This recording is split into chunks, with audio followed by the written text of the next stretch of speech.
근데 이제 그 인류학자 엘리야라는 사람이 사람은 종교적인 종교성이 누구나 다 있다고 했어요. 무신론자라고 하는 사람에게까지도 종교성이 있지 않을까. 이렇게 엘리야라는 인간은, 우리가 사람은 호모 뭐라고 해요? 우리 짐승과 다른 점이 사람은 뭐라고 해요?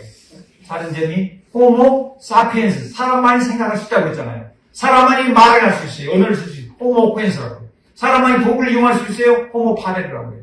그렇죠? 그 다음에 사람만이 놀 수가 있어요. 사람만이 협상할 수 있어요. 짐승은 못해요.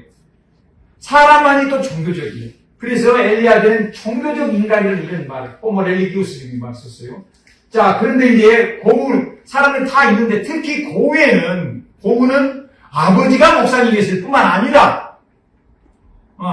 아니라 자기가 목회자, 가난한 사람들 보면서 목회자 길을 가겠다. 이들 섬기는 사람이 되겠다고 서원했을 정도로 종교적인 거예요.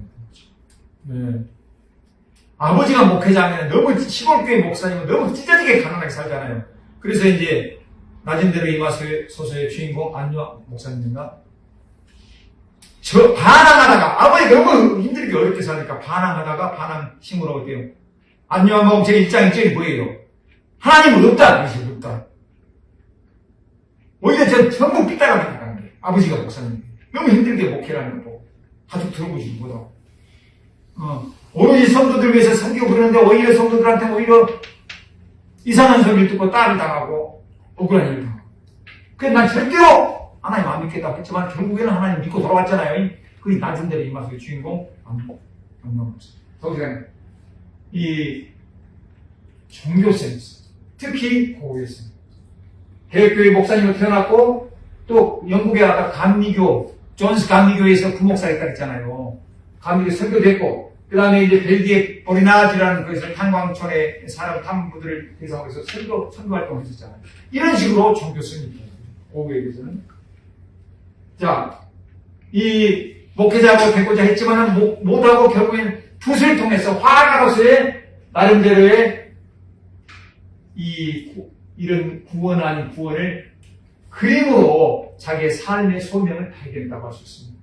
우리는 이제 보통 이제 그 아르에서 프랑스 중부에 있는 아르에서 비둘기를 잘라버리는 저런 미친놈 이런 것만 생각하기 쉬운데 그런데 또 정신병원에서 이제 생레미에서 그 정신병원 이걸 하더니 그걸 조금 이따 다시 보도록 하겠습니다. 자 보시면은 이거 보세요. 고우는 자기가 그림 그리기 시작한 지 한 10년 동안에 그림을 본격적으로 그림 작품을 그리기 시작한 한 10년 정도예요. 그림에서 800여 점을 그렸어요. 800여 점의 그림, 유화를 그렸어요. 드로잉은 한 700개 정도 돼요. 총 7,500점 정도의 작품을 남겼대요. 근데 이 유화 800여 점 중에서 대부분의 고우 작품은 아를로, 프랑스 따뜻한 남쪽 지방 아를로 가서 거치로 옮긴 후에 마지막으로 주는 오베르시오와지에서 그때 돌아가실 때까지, 죽을 때까지 2년 6개월의 짧은 기간 동안에 463점을 그렸다고 그래요. 그러니까 10년 동안 그림을 그렸지만 그 중에서 많은 그림을 집중적으로 그렸던 것은 2년 몇 개월. 남쪽 그 아를로 내려가가지고. 네, 그래서 마지막으로 죽을 때까지 2년 몇 개월 동안에 집중적으로 그렸어요. 자, 고우에 제가 어떤 논문에 제가 어떤 교수님이 쓰신 논문에 고우에 대해서 이렇게 한 것을 제가 나름대로 정리했습니다. 고우에 대해서 고우는 이거 일본 사람이에요. 일본계 미국인이에요. 이 친구는 그 불교, 선불교, 스토승 같다 이렇게 표현해요. 자연주의자. 에드워드라는 사람이 고우는 영성가 이렇게 표현을 합니다. 그 다음에 베세스라는 사람이 예술 선교사다. 예술 전도자다 이렇게 표현하고 보스라는 사람은 신학자라고 말까지도 합니다. 아까 고우의 편지 보세요. 미친 사람이라고 말할 수 있을까요? 전혀 그렇지 않아요.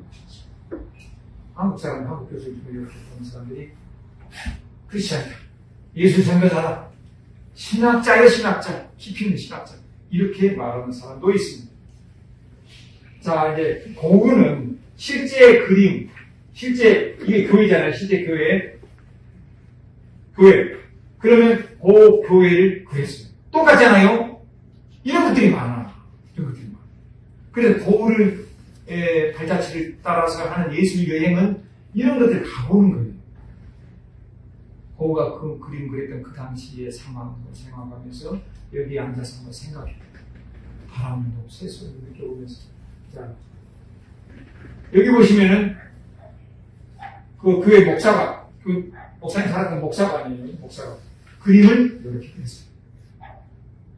예. 자, 고우는 뭡니까? 다른 사람, 보통 창조, 창의성이라는 것은 전혀 아무것도 없는 데서 새롭게 툭 튀어나온 것이 라기보다는 이미 있었던 것을 모방을 토대로해서 창의적으로 재탄생시키는 경우가 많이 있습니다. 특히 고우는 밀레의 그림을 많이 모방했고 렘브란트 그림을 모방한 것이 종종 있습니다. 한번 보겠습니다. 렘브란트가 우리 동판 있죠? 동판에다가 이렇게 살살 그거가 애칭으로 해서 나사로의 부활이라는 이런 작품을 만들었습니다. 죽은 지 사흘 되어 냄새가 진동하는 나사로. 그 다음에 마리아와 마르다는 울고만 있어요. 예수님이 계셨더라면 우리 나사로는 죽지 않았을 텐데 하면서.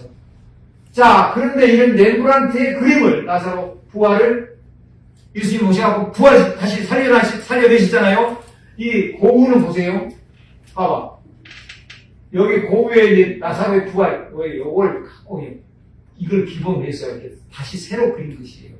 똑같지 않죠? 똑같지는 않아요. 고우는 첫째로 틀린 점이 색깔이에요, 색깔.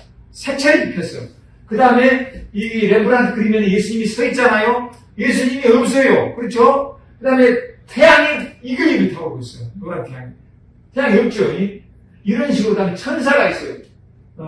사후제간에 어디서 모티브를 얻었지만 모방을 안 했다고는 할 수가 없어요. 이게 창의성은 모방을 통해서 이루어지는 것이에요. 네. 자, 아까 저기 뭐냐면, 무슨 서점에서 근무했다고 했지 않습니까? 예?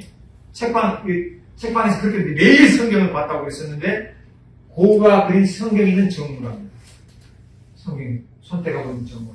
그렇지만은 교회는 이 제도적인 교회의 그 형식에 치우치는 그런 것에 대해서 거부감이 좀 있었는가 봐요. 그래서 여기 있는 이 낡은 이 책은 에밀 졸라, 자유주의적 성격을 가진 에밀 졸라의 그런 책이랍니다. 이렇게 써가지고 제가 대신 전달하는 거예요. 예. 그러니까 말씀만 이게 기존 교회에서 바람직하지 않은 점에 대해서 고우는 문제의식이 있었던 것 같습니다.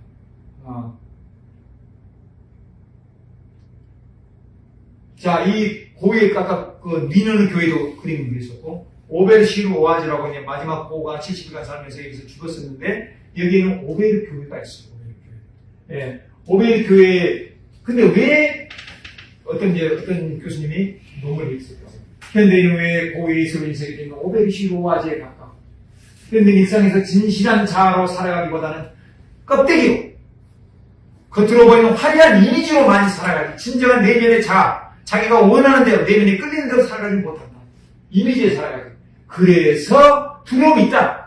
그래서 이런 이제 무의식 중에 깊이 들어있는 불안과 공포, 두려움. 이것 때문에 그 두려움 속에서 살아갔다 몸부림치면서 온몸으로 저항했던 고우의 발자취가 있는 그런 유적지를 찾아가는 것은 아닐까 있겠었습니다. 이 오베르 교회. 자, 그런데 오베르 교회에 있는 오베르시르 오아지에서 고우는 권총 자살했다고 해요. 일반적으로는. 거기서 죽었어요. 그렇지만 이 교회에서 장례식을 할 수가 없었습니다. 왜 그랬을까요? 자살. 그래서 바로 가까운 교회에서 장례식을 할 수가 없었습니다. 자, 고우는 그림 그리는 좀 비꼬는 말은 환쟁이라고 했잖아요. 그림 그리는 사람이에요. 그런데 아까 설교 문장 우리가 몇 편 읽어봤어요? 대단한 설교예요. 꼭 목사님이 설교를 듣는 것 같은 그런 착각도 듭니다. 고우는 많이 고독했고 비참해서, 삶이 비참해서. 나중에 좀 이따 고우의 사랑에 대해서도 살펴보시면 고우의 신앙에서 때로는 비참하고 처절할 만큼 비참하고 슬펐어요. 이것이 고우의 기쁨의 원천. 이런 패러독스 모순이 고우의 삶에 있습니다. 슬픔이 그 희열의 원천이었다는 거예요. 고우에서. 네. 그것이 그림을 통해서 승화됐습니다. 예수님은 버림받은 자의 눈물을 닦아줬습니다. 그렇죠? 이 헐벗은 자의 친구가 됐어요. 네. 고우는 그런 가난한 사람들의 친구가 되려고 노력했습니다. 성경은 예수님 눈물을 그 가난한 사람들의 고아와 과부들의 눈물을 닦아준 위로자로 아까 감리교 부목을 할 때 교인들을 방문하면서 설교를 했었습니다.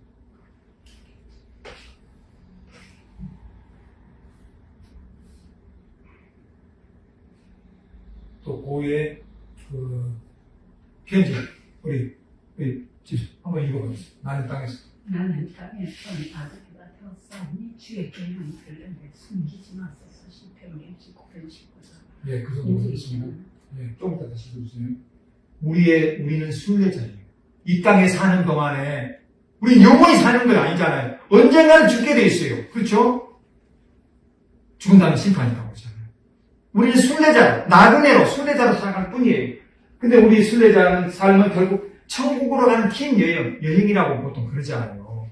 그래서 우리가 순례자로서의 삶을 살아요. 고우는 그것을 편지에서 많이 들었어요. 자, 당나라의 왕유라는 사람의 글에 시중유화, 화중유시 이런 글이 있어요. 시 속에 그림이 있고, 그림 맞자? 그림 속에 시가 있다. 이런 말이 있거든요. 보면 이제 그림 속에 메시지가 있는 거예요.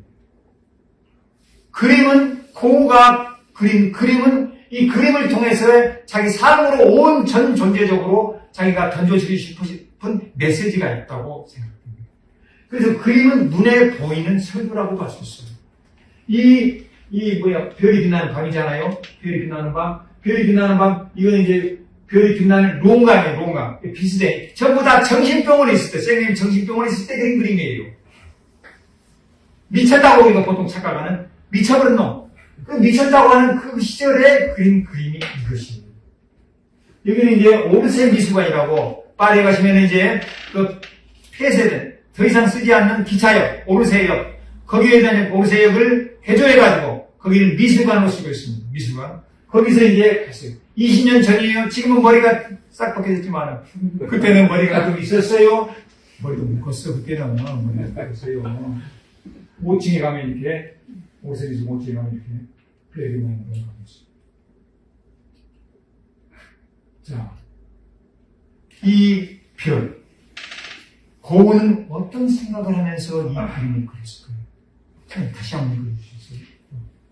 전도서 시간. 여기 담아드립니다. 가만히 있는 별은 나를 꿈꾸게 하지. 왜 우리는 프랑스 지도 위에 있는 점들과 같이 저 별에 갈 수 없을까? 타라스콘이나 무왕이 가기 위해서 기차에 타야 하는 문자. 저 별에 가기 위해서는 죽어야 하겠지. 혹시라면서 우리가 살아있는 동안을 비월에 가지 못한다는 사실이야. 이 별이 갖는 상징적 의미에 대해서 이렇게 말하겠습니다. 전도서에는 때를 따라 아름답게 하신다고 했었는데, 우리 사람에게는 영원한 사모하는 마음이 있다고 했잖아요. 영원 육이 있잖아요. 우리는 비계덩어리 결코 아니에요. 그렇죠? 예. 우리는 배부른 돼지일 수가 없고, 소크라테스 말처럼 배부른 돼지가 될 수가 없습니다. 예, 영원한 사모하는 마음이 우리 속에 있어요. 예, 하나님 주셨어요. 이 별, 고우가 별을 그릴 때 어떤 생각을 해봤을까? 고우가 그리는 별. 고우를 꿈꾸게 했던 그 별.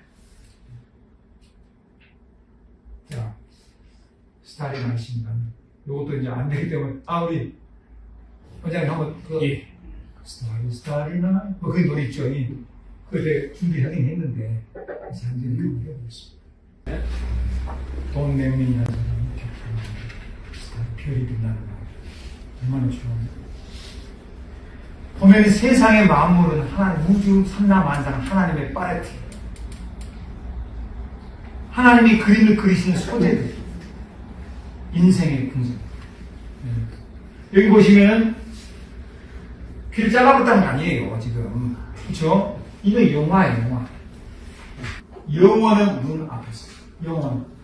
At Eternity's Gate 해가지고 영원은 문에서. 라는 제목의 영화 포스터입니다. 이게 보시다시피, 상상할 수 있다시피 왼쪽 길을 잘라봤다. 포스터예요, 포스터. 자, 그 고에 남긴 그림. 고가.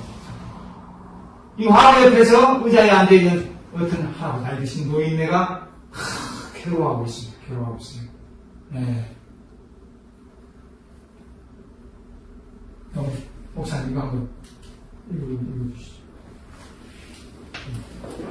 화가 자신의 생각을 작품에 반영하는 것은 화가의 의무라고 생각한다.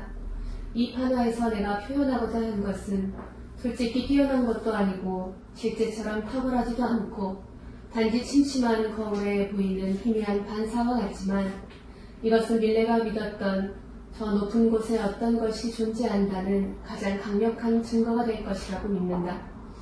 이것은 하나님의 존재하심과 영원하심에 대한 것이다.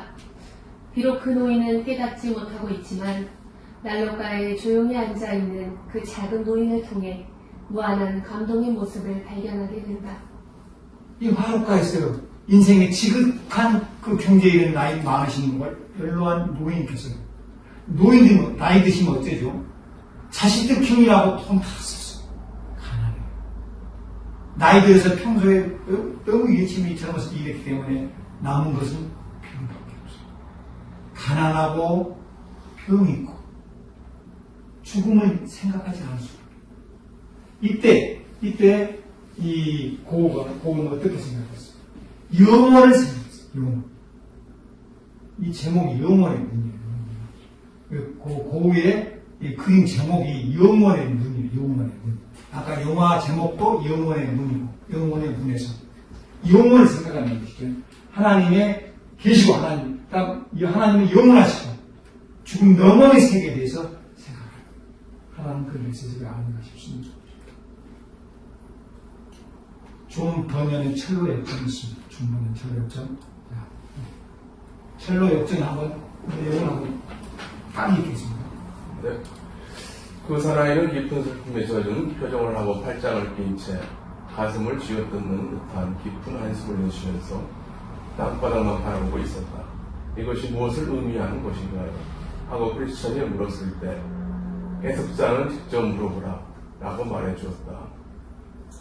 그전에는 저 자신이 물론이고 다른 사람에도 인정을 받는 훌륭한 신자였고 박식한 사람이었지요. 그 당시만 해도 틀림없이 하늘나라에 갈 수 있다고 믿고 자신하면서 그러한 생각을 할 때마다 기뻐하곤 했지요. 이제는 절망의 인간이 되어 버린 채 이 새청살 감방 안에 갇혀 난 아무 데도 나갈 수 없게 되었습니다. 항상 깨어 근신하지 못하여 세상의 종욕이 제 목을 얽어매었고 마침내 말씀의 빛과 하나님의 선하심에 거역하는 죄를 지었습니다. 아, 영원한 고통, 내게서 떠나지 아니할 이 무시무시한 고통을 내가 어떻게 견뎌낼 수 있을지. 옛날에는 내가 신앙이 아주 좋아가지고 하나님 나라를 바로 지켜갈 수 있다고 생각했었는데 지금 이제 영혼의 문 앞에서 나이가 직사한 경계 왔을 때 보니까 내 앞에 산 같은 죄악만 생각나는 거, 나의 부족함과 허물만 생각나는 것이. 그래서 절망의 인간이 되고 있어요. 그래서 머리 있는 없는 머리도 쥐어 뜯으면서 이 노인은 절망하고 있어요. 영혼의 문 앞에서. 죄악 생각나는 거죠. 즉 진지한 존재, 전 존재 지금 고민을 하고 있습니다. 자, 고우는 자기의 작품, 자기의 예술에 대해서 어떻게 생각했는지 또 편지를 한번 읽어보겠습니다. 네.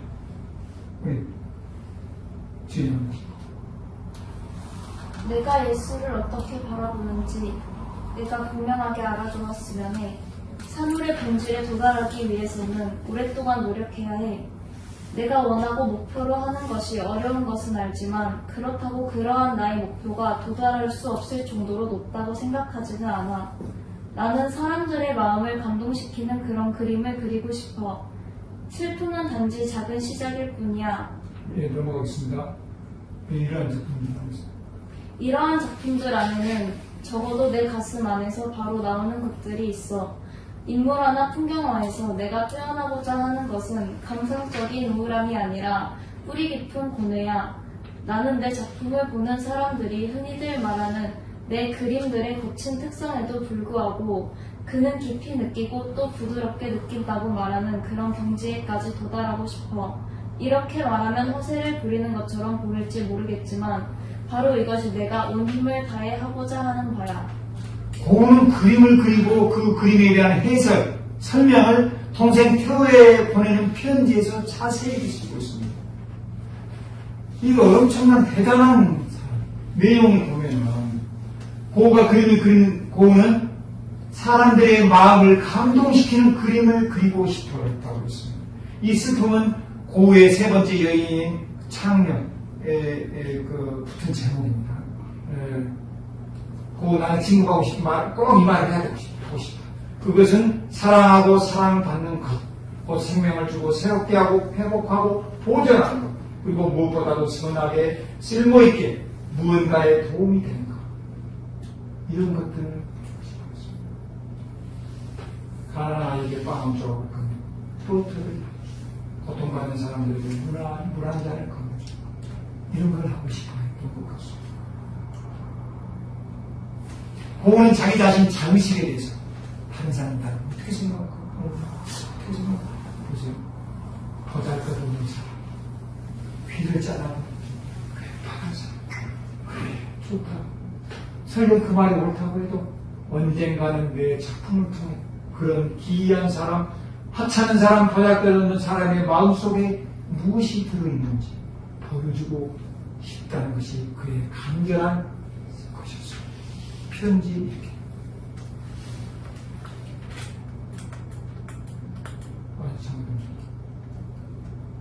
자, 고우가 그린 풍경화를 한번 보겠습니다. 고우가 그린 풍경화요.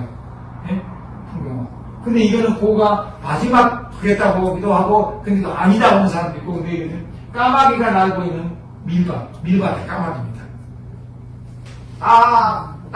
소리 들려요? 소리는 있는 소리가. 자, 아까도 제가 말씀드렸지만은, 고우는 이 농민화가 밀레의 그림을 모방을 하였습니다. 제가 이제 법대 교수잖아요. 그런데 저만 그런 게 아니라 연남대 노동법원 교수가 밀레와 고우라는 책을 썼어요. 빈센트가 사랑한 밀레 이렇게. 나만 또라이가 아니다 그 말이에요.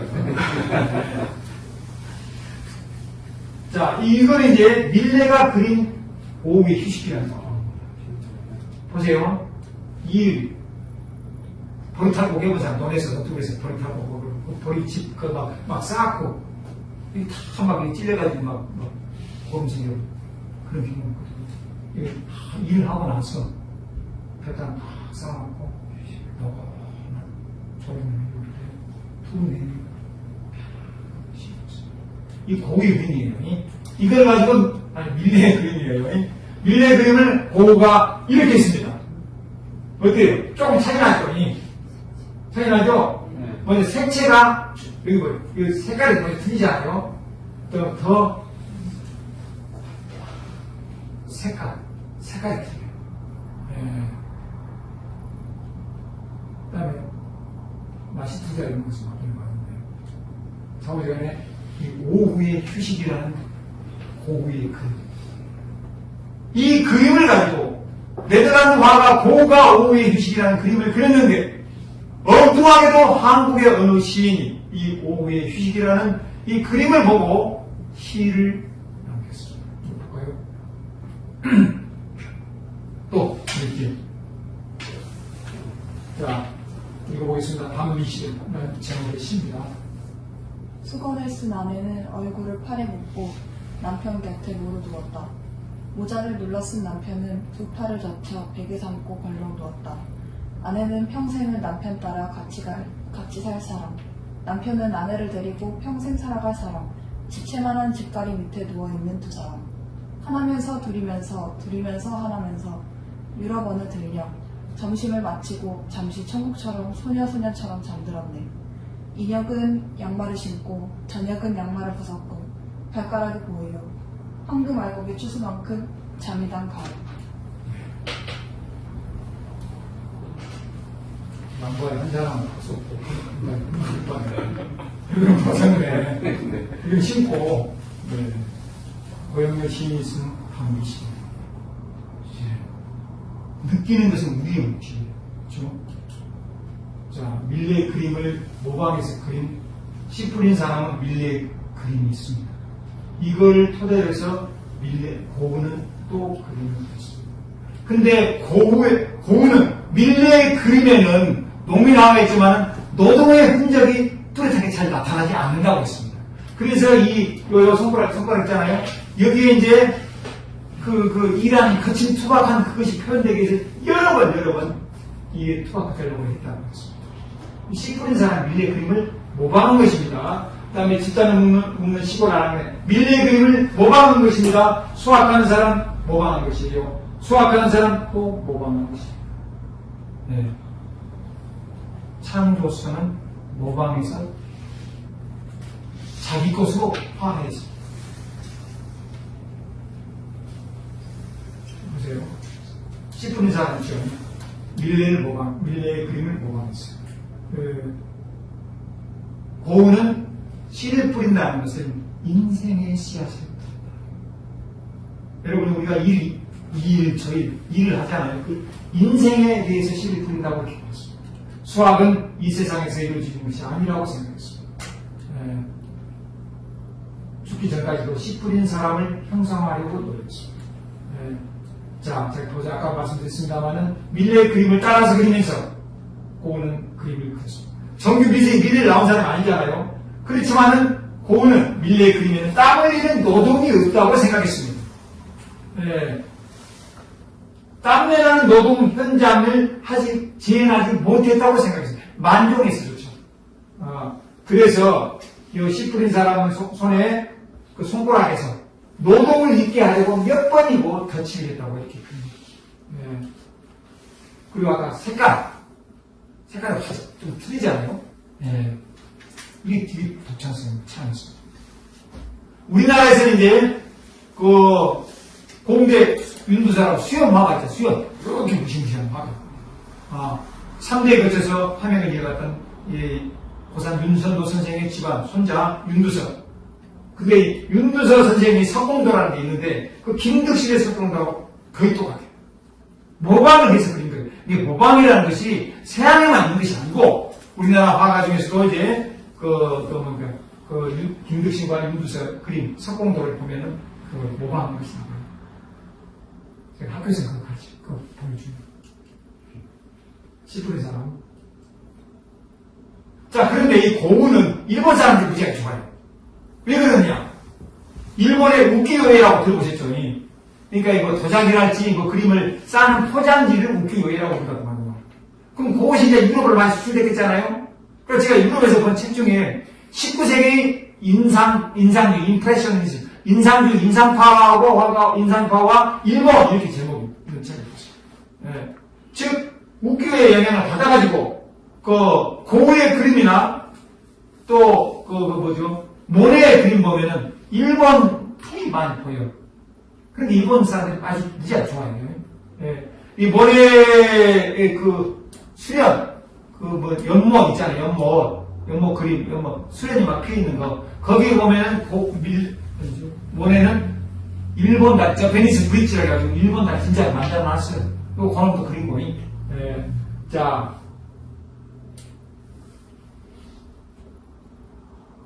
이 코데라, 이 친구는 일본 사람이 일본 2세예요. 그래가지고 일본 상당히 좋게 해서 생각했어요. 자, 보겠습니다. 요 할아버지 그 옆에 요 나오죠. 기모노를 입은 일본인입니다. 고우의 그림이에요. 여기도 그러죠. 요 매화. 이게 일본 그림을 보고 그린 것이에요. 여기 고우의 그림입니다. 이게 그래서 일본 사람들이 엄청 좋아합니다. 고우뿐만 아니라 모래뿐만 아니라 이렇게 문화는 국경을 넘어서 뭐가 없어요. 국경을 넘어서 흘러가는 것입니다. 아까도 봤지만은 고은은 800동생과 800통이 넘는 편지를 서로 주고받았어. 우리는 우리나라의 남도에서는 어때요? 태계 이영 선생과 고봉 기대성 선생 간에 8년에 걸친 200여 통의 편지를 주고받는 기가 막힌 철학적 당론이 이루어지기도 했잖아요. 편지. 직접 얼굴을 보지 못했어도. 자, 근데 이제, 형, 고은, 동생, 효에게 많은 편지를 보냈어. 자, 지금부터 이제 본격적으로 이제 고우의 그림에 대해서 살펴보겠습니다. 고우의 감자 먹는 사람들이라는 그림이 있습니다. 감자. 여기 보면은, 왜 자꾸 또 그림이 이렇게 저 처음에 그렇게 생각했어요. 설명 봉천에는. 그림이 짜잔하게 짜잔하게. 자, 그런데 고은이 이거 엄청나게 비중을 두는 것이에요. 보면은 이게 남포동, 회화동이라고 하죠. 남포동 밑에서 뒤에 일하고, 어디서 일했는지 보니 일을, 뼈빠지게 일을 하고, 다 돌아와서 한 가족이 이 한 식탁에 들러모아서 감자를 찍어 먹고 있는 곳입니다. 김이 뭐라고 올라오고 있어요. 김 보여요? 이렇게 소녀의 머리까지 이렇게 다. 이건 이제 렘브란트가 빛과 어둠을 대비시켜가지고, 주변은 좀 캄캄하게 하고, 자기가 강조하고 싶은 데는 빛을 좀 밝게 해가지고, 이렇게 좀, 익숙하지 않게 하는 그런 기법을 통해서 강조하는 부분을 좀 밝게 하는 것입니다. 지금 보면 이제, 보세요. 요 짝 부분이 달라지는 것이에요. 또 이 빛을 통해, 조명등을 통해서, 그래가지고, 이 아저씨의 얼굴, 요 코, 감자, 이렇게. 고은을 여기 보십시오. 고은은 농민들의 삶을, 우리는 보통 도시에서 사는 유한계급의 시선을 보려고. 그렇지만 고은은 도시 여행자의 시선과 시각이 아니라 농민의 삶은 농민의 시선으로 봐야 합니다. 그래서 고은은 농부를 그릴 때는 농부 중에 한 사람이 되어서 그들처럼 느끼고 농부처럼 생각하고 그려야 한다고 했습니다. 그래서 이 고은은 이쪽 부분은 좀 어둡게 된 것처럼 여기는 좀 강조해서 어떻게 다르게 해석하는 사람, 이 소녀를 예수 그리스도라고도 표현까지 했습니다.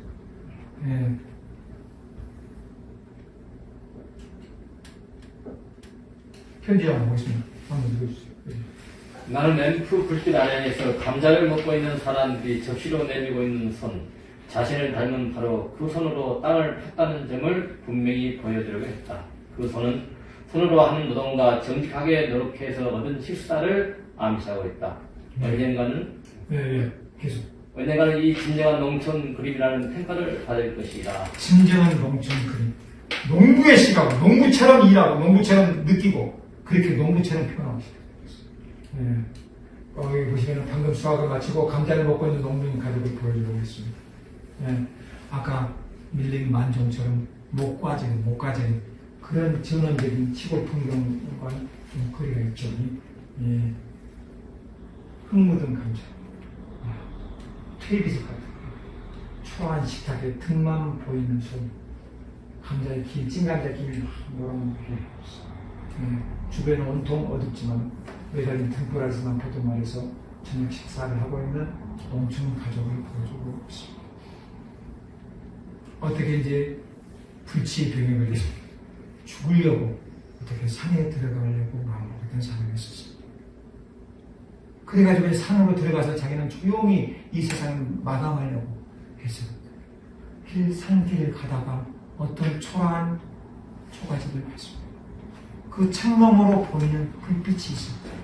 불빛에 따라서 그 작은 집을 갑니다. 창 너머로 그 가족이 모여서 무슨 차를 마시고 있는 풍경을 보였습니다. 이 양반은 거기서 차를 통해서 세상을 구원할 수 있다는 그런 메시지를 읽었습니다. 고은은 들에서 감자 농사 하는 사람들, 농사를 하고 퇴비 냄새 풀풀 나고 들에서 찬바람 쐬가면서 감자를 수확해가지고 그것을 가서 쪄가지고 다 구워가지고 갓진 그 감자 토바락한 김 속에서 온 가족이 모여서 정을 나누면서 거기서 비록 평소에는 힘들죠. 그때 그런 것을 보여주고자 했지 않았을까 싶습니다. 보는 그냥 이 감자 먹는 그림 그냥 나오기 전에 이것을 완성하기 위해서 50개 되는 드로잉을 받았어요. 초상을 받았어요. 예. 요 어떤 사람은 이건 노동 우리가 예수님의 12제도와 함께하는 만찬 있잖아요. 최후의 만찬. 이건 노동자들의 거룩한 만찬이다 라고까지 말을 했습니다.